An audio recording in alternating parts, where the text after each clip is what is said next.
पश्चिम रेल्वेवर गोरेगाव ते कांदिवली दरम्यान 6वी मार्गिका तयार करण्यासाठी आजपासून 6 ऑक्टोबर या कालावधीत मेगा ब्लॉक घेण्यात येतोय।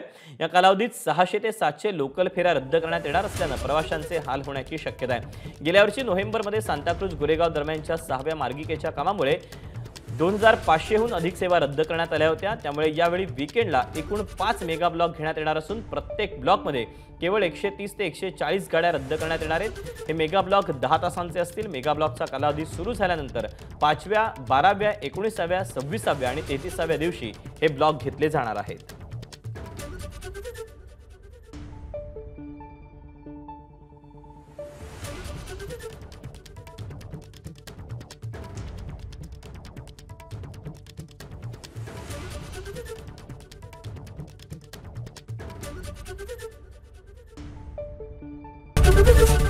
एबीपी माझा, उघडा डोळे बघा नीट।